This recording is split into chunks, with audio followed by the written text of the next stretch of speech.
পাকিস্তান কি ভেঙে টুকরো টুকরো হয়ে যাচ্ছে, মানে অনেকগুলো ভাগে ভাগ হচ্ছে?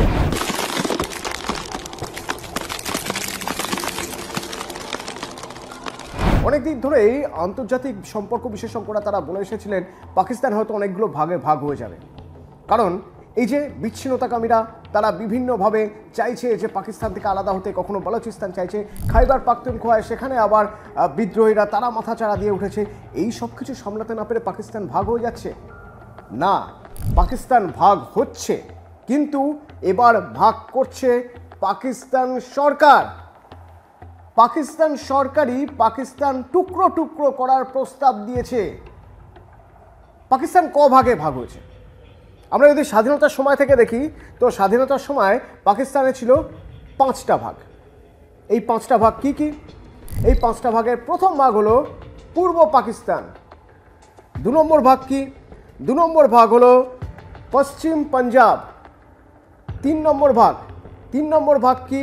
3 নম্বর ভাগ হলো সিন্ধ প্রদেশ। 4 নম্বর ভাগ বালুচিস্তান। 5 নম্বর ভাগ নর্থ ইস্ট ফ্রন্টিয়ার। তো এই 5টা ভাগের মধ্যে থেকে একটা ভাগ তো হাতছাড়া হয়েই গেল পাকিস্তানে। 1971-এর পর বাংলাদেশ স্বাধীনতা পেল, আর পূর্ব পাকিস্তান বলে কিছু থাকলো না, তাহলে থাকলো 4টি ভাগ। এই 4টি ভাগ সিন্ধ, বালুচিস্তান, এই যে পশ্চিম পাঞ্জাব যাকে বলা হয় সেই পশ্চিম পাঞ্জাবকে তখন নাম দেওয়া হলো পাঞ্জাব প্রভিন্স, এবং এই নর্থ ইস্ট ফ্রন্টিয়ারের নাম দেওয়া হলো কি খাইবার পাখতুনখোয়া। এই 4 ভাগে পাকিস্তান ভাগ হয়ে রয়েছে, এবং এই 4টি প্রদেশের মধ্যে নানা অশান্তি, বিভিন্ন রকমভাবে বিদ্রোহীরা বারবার মাথাচাড়া দিয়ে উঠছে এবং পাকিস্তান সেনার জন্য যা অস্বস্তির কারণ হয়ে দাঁড়াচ্ছে। বালুচিস্তান বারবার নিজেদের স্বাধীন ঘোষণা করার চেষ্টা করছে, বিভিন্ন দেশের কাছে স্বীকৃতি চাইছে। ওদিকে খাইবার পাখতুনখোয়ায় সেখানে বারবার বিদ্রোহীরা মানে একেবারে নাজেহাল করে তুলেছে পাক আর্মিকে। এরই মাঝে আরও ভাগ, এই 4 ভাগ পাকিস্তানের, সেই 4টে ভাগের একটা প্রদেশকে 3 ভাগে ভাগ করার ভাবনা চিন্তা করছে পাকিস্তান সরকার। পাকিস্তানের যোগাযোগ মন্ত্রী তিনি এই 4টি প্রদেশ ভেঙে প্রত্যেকটি প্রদেশকে 3টি করে ভাগে ভাগ করতে চাইছেন। কেন করতে চাইছেন? না, তার দাবি যে প্রতিবেশী দেশের দিকে যদি দেখা যায়, এই যে আমাদের ভারতে তো অনেকগুলো রাজ্য রয়েছে, সেই সব রাজ্য নিয়ে ভারত, তো তার মনে হয়েছে এই গণতান্ত্রিক এত বড় পৃথিবীর সবচেয়ে বড় গণতান্ত্রিক দেশে যদি এতগুলো ভাগ থাকে এবং সেখানে যদি প্রত্যেকটা রাজ্য নিজের মতো করে সেই জায়গাটুকু চালাতে পারে, তারপর সব কিছুর উপরে মাথার উপরে কেন্দ্র রয়েছে, এইরকম একটা কনসেপ্ট যদি হতে পারে, পাকিস্তানে কেন হবে না? পাকিস্তানে এরকম তাহলে 12খানা ভাগে ভাগ করে দেওয়া হোক। 4 প্রদেশের এক প্রদেশে 3টে করে ভাগ, এই 12টা ভাগে ভাগ করে একেবারে পাকিস্তান সরকার চালানো হবে। এই 12টা ভাগের আলাদা আলাদা শাসন অধিকার থাকবে, আলাদা আলাদা সব কিছুই থাকবে তাদের ব্যবস্থা। এই 12টা ভাগ করলে সুবিধা হবে। হ্যাঁ, প্রাচীনকাল থেকে আমরা দেখেছি যে যখনই সাম্রাজ্য বড় হয়ে যায় তখন সেই সাম্রাজ্য ছোট ছোট ভাগে ভাগ করলে, যত বেশি ছোট ভাগে ভাগ করা যাবে তত শাসন করতে সুবিধা হবে, কন্ট্রোল করতে সুবিধা হবে, কর্তৃত্ব ফলাতে সুবিধা হবে। ঠিকই, কিন্তু পাকিস্তান এখন কেন চাইছে এই 4টে প্রভিন্স ভেঙে 12টা প্রভিন্স করে ফেলতে? অনেকে মনে করছেন আসলে ব্যাপারটা এত সহজ নয়। ব্যাপারটা একটু খতিয়ে দেখলে দেখা যাবে বালুচিস্তানে বালুচ বিদ্রোহীরা যেভাবে অশান্তি ছড়িয়ে রেখেছে এবং পাক সেনাকে একেবারে নাকে দড়ি দিয়ে ঘোরাচ্ছে, তাহলে তাদের থামানোর জন্য একটাই উপায়, যদি বালুচকে 3 ভাগে ভাগ করে দেওয়া যায়। একতাই শক্তি, সেই একতা যদি না থাকে, যদি ভাগ করে দেওয়া হয়, তাহলে তাদের কন্ট্রোল করা পাক সেনার পক্ষে সম্ভব হবে। পাক আর্মি অনেক দৃঢ়ভাবে কন্ট্রোল করতে পারবে। বালুচিস্তান 3 ভাগে ভাগ হয়ে যাবে। আবার ওদিকে খাইবার পাখতুনখোয়া 3 ভাগে ভাগ হয়ে যাবে।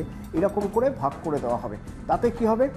একজোট হয়ে পাক সেনার বিরুদ্ধে মাথা তুলছিল যেভাবে বিদ্রোহীরা, সেটা হয়তো কমে যাবে। যেভাবে বিচ্ছিন্নতাবাদীরা মাথা তুলছিল সেটা হয়তো কমে যাবে। স্বাধীনতাকামী মানুষ যেভাবে একত্র হচ্ছিলেন এবং একত্র হয়ে পাক আর্মির বিরুদ্ধে উগরে দিচ্ছিলেন ক্ষোভ, অস্ত্র তুলে নিয়েছেন হাতে, সেটা দমানো সম্ভব হবে মনে করছে পাকিস্তান সরকার। আর সবাই মনে করছে এ আদপে পাকিস্তান সরকার নয়, এর মাস্টার মাইন্ড সেই আসিম মুনিরের মাথা থেকেই পুরো ব্যাপারটা এসেছে। কিন্তু যদি কূটনৈতিক দিক থেকে দেখতে হয়, তাহলে দেখতে হবে পাকিস্তানের রাজনৈতিক চরিত্র। এই রাজনৈতিক চরিত্র কিন্তু বলছে পাকিস্তান সরকার চাইলেই এই 4টে ভাগকে 12টা ভাগে টুকরো করতে পারবে না। ব্যাপারটা এতটা সহজ নয়। তার কারণ প্রথম বাধা হয়ে দাঁড়াবে কারা? পাকিস্তান শাসক জোটের গুরুত্বপূর্ণ শরিক পাকিস্তান পিপলস পার্টি বা পিপিপি, যারা ইতিমধ্যেই জানিয়ে দিয়েছে সিন্ধ প্রদেশ ভেঙে ছোট কোনো প্রদেশ করার পক্ষপাতী তারা নয়, বরং তার বিরোধিতা করবে। এখানেই শেষ নয়, এই প্রদেশের মুখ্যমন্ত্রী তিনিও এই পিপিইর দলেই। পিপিইর সবচেয়ে শক্তিশালী পার্টি এখানে। এ তো গেল সিন্ধ। এবার সিন্ধের মুখ্যমন্ত্রী মুরাদ আলী শাহ হুঁশিয়ারির সুরে জানিয়ে দিয়েছেন পাঞ্জাব বা পাকিস্তান স্বার্থবিরোধী কোনো কাজ তারা বরদাস্ত করবেন না। বিলাওয়াল ভুট্টো জারদারি তিনি নিজেই চাইছেন না কোনোভাবে পাকিস্তান সরকার যে পথে হাঁটছে সেই পথে হাঁটুক। তাহলে আসিম মুনির আসলে সেনার কথা ভেবেছেন, পাকিস্তান দেশটার কথা ভাবেননি, পাকিস্তানের সার্বভৌমত্বর কথা ভাবেননি। আসিম মুনির এখনো পর্যন্ত যা যা পদক্ষেপ করেছেন শুধুমাত্র সেনার পক্ষে, আম আদমির পক্ষে নয়, শুধুমাত্র নিজের কর্তৃত্ব কায়েম করার পক্ষে।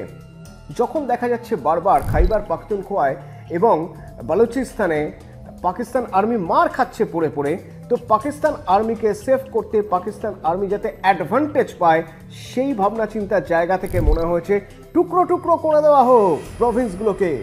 টুকরো টুকরো করে দিলে তাহলে তাদের উপর আধিপত্য বজায় রাখতে পারবে সেনা, বা আধিপত্য বজায় রাখতে পারবেন আসিম মুনির। কিন্তু পাকিস্তানের রাজনৈতিক প্রেক্ষাপট তো সেরকম নয়। রাজনৈতিক পটভূমির দিক থেকে দেখতে গেলে কাজটা এত সহজ হবে না। কিন্তু প্রতিবেশী দেশ দিল্লি কড়া নজর রাখছে ভারত। নয়াদিল্লি থেকে প্রতি মুহূর্তে নজর রাখা হচ্ছে পাকিস্তান কি টুকরো টুকরো হচ্ছে, যদি হয় তারপর কি হবে।